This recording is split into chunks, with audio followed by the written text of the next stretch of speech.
Hey guys, welcome to our second part of a video. This is how many parties should we have? In a democracy, any group of citizens is free to form a political party. In this formal sense, there are large number of political parties in each country.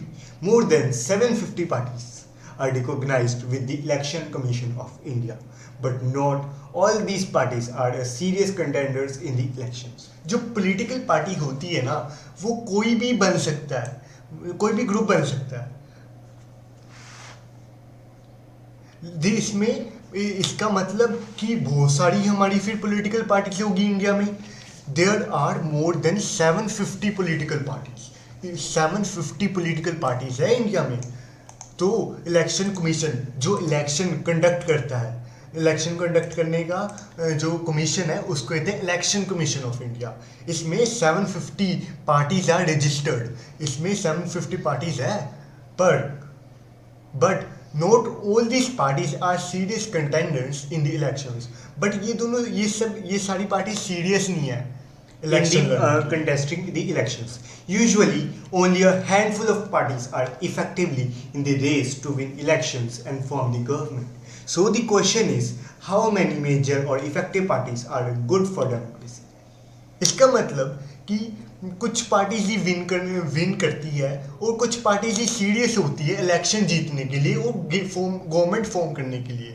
जो 750 parties है उनको votes मिलती भी नहीं और वो serious भी नहीं होते इलेक्शन करने के लिए। इसलिए then many parties or the efficient parties are good for the democracy. In some countries, only one party is allowed to control and run the government. These are called one-party systems. कुछ countries, for example China, कुछ countries में ना वो एक ही party को election मिलती है और एक ही पार्टी पे चॉइस होती है। सिटीजन्स के पास ओनली वन पार्टी चॉइस होती है, एक ही पार्टी को। जैसे हमारे इंडिया में बीजेपी कांग्रेस होती है ना, जो बीजेपी, अगर हमारे पास सिर्फ बीजेपी को ही इलेक्शन देने का चॉइस मिले तो एक ही वन पार्टी सिस्टम ही रूल करेगा इंडिया पे। But India is a multi party system, then we will discuss afterwards. Now China, take an example of China which we have studied in class 10th। Only the communist party is allowed to rule. जैसे हम class 9th में पढ़ा था कि China में सिर्फ communist party को ही vote दी जाती है, allowed to rule. Although legally speaking, people are free to form the political parties. It doesn't happen because the electoral system does not permit free competition of power. ऐसा नहीं है कि उधर election देने के लिए कोई पॉलिटिकल पार्टी का सिस्टम ही नहीं है। सिस्टम तो है, पर जो पॉलिटिकल पार्टीज होती है ना, उनको ना फ्री टाइम नहीं मिलता।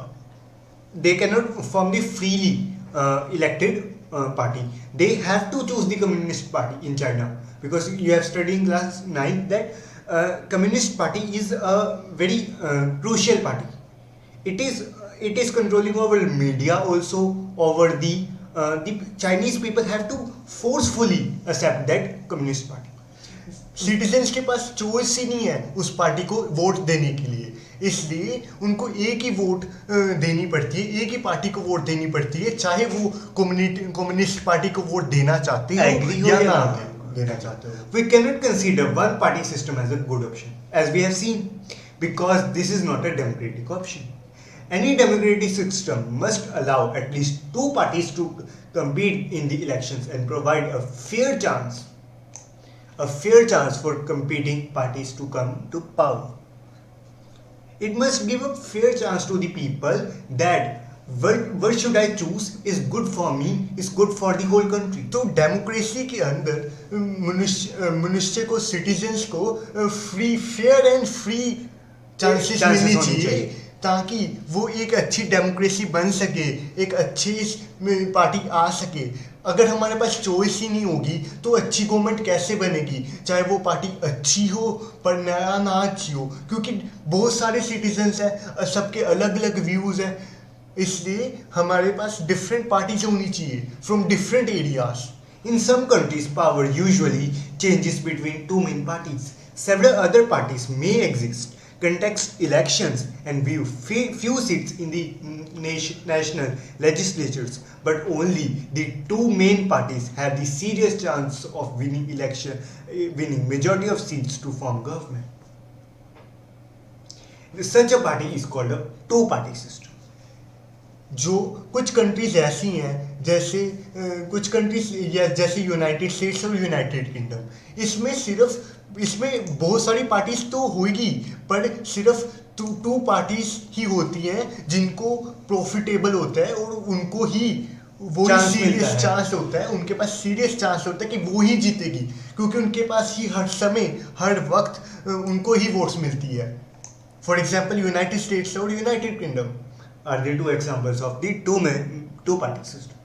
In several parties, if several parties compete for power, if there are several parties and they are competing for power and more than two parties have a reasonable chance of coming to power either on their own strength or in alliance with others, we call it a multi-party system. Thus, in India, we have a multi-party system.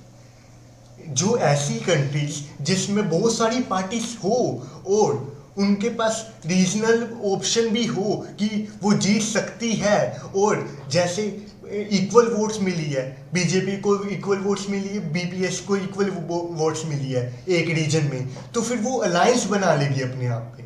उसको कहते हैं multi party system. बहुत सारी party, people have a fair chance to select whichever I choose is correct for the country.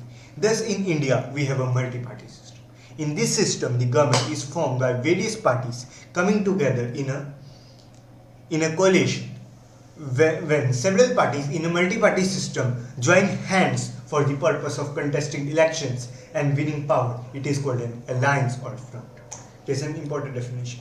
When the several parties means जब बहुत सारी parties होती है तो वो हाथ मिला लेती है. जब वो हाथ मिला लेती है दूसरी पार्टी से, क्योंकि उनको इक्वल वोट्स नहीं दोनों को इक्वल वोट्स मिलते हैं, इसलिए वो हाथ मिला लेती है. उनको मिलाना पड़ता है, चाहे वो दोनों में फेवर ना करे, चाहे उनके व्यूज मिलते हों या ना मिलते हो, उनको मिलाना पड़ेगा हैंड्स, और उनको अपनी एक सेटअप गवर्नमेंट अपनी एक सेटअप बनानी पड़ेगी. For example, in India, there were three such major alliances in 2004 parliamentary elections: the National Democratic Alliance, the United Progressive Alliance, and the Left Front. So, India में भी ऐसा तीन मेजर पार्टी अलायंसेस हुई थी 2004 में.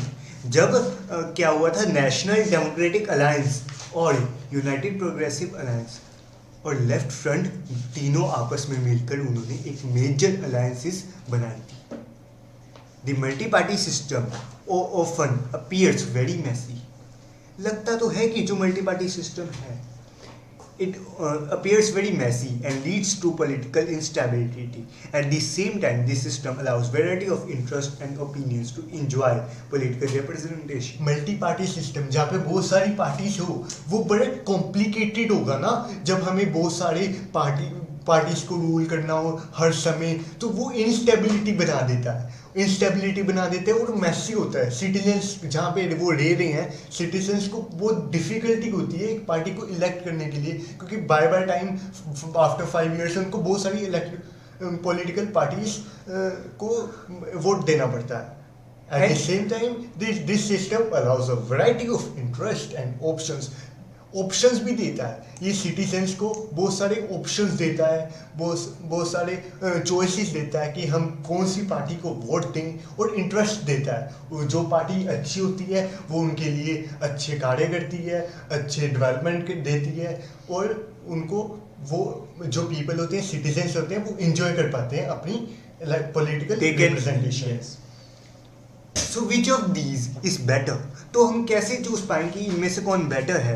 Perhaps the better answer to this very common question is that this is not a very good question.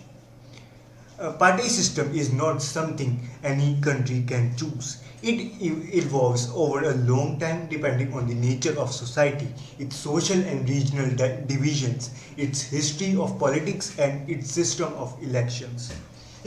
इसका मतलब नहीं कि ये सारी रोंग्स है और मल्टी पार्टी सिस्टम ही अच्छी है.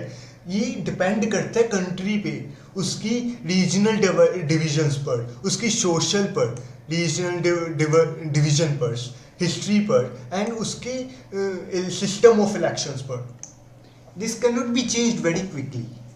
Each country develops a party system that is conditioned by its special circumstances. For example, if India has evolved a multi-party system, it is because the social and geological diversity in such a large country is not easily absorbed by two or even three parties. No system is ideal for all countries and all situations. So India में भी जैसे India को भी possible नहीं था, पर India ने multi party system ही क्यों अडॉप्ट किया? इंडिया क्योंकि उनकी जियोग्राफिकल डिविजन्स, क्योंकि कहीं पे डेजर्ट है, कहीं पे माउंटेन्स है, कहीं पे प्लेन्स है, कहीं पे प्लेट्यूज है, उसकी जियोग्राफिकल कंडीशंस को देखते हुए, सोशल को देखते हुए, बहुत सारे बंदे हैं, उनके पास इंटरेक्शंस बहुत हैं, कल्चर बहुत है, रिलीजन बहुत है, तो फिर उसको देखते हुए मल्टी पार्टी सिस्टम किया। क्योंकि डिफरेंट एरिया, डिफरेंट रीजन से आएंगे बंदे, राजस्थान से आएगा कोई प्लेट्यू से आएगा, कोई अरुणाचल प्रदेश से आएगा, जिससे उनको पता होगा कि ये डिफरेंट एरियाज में क्या चाहिए। Okay, now we come to this national और political parties. This we will do in the next video. So thank you guys for supporting watching us, and please like the video and subscribe the channel if you are a new subscriber. Don't forget to share the video, and thank you for watching. And it is suggested that please take a book while we are reading the chapter, and you can it will be very easy, effective learning as well as reading while learning this chapter. Thank you. Bye bye.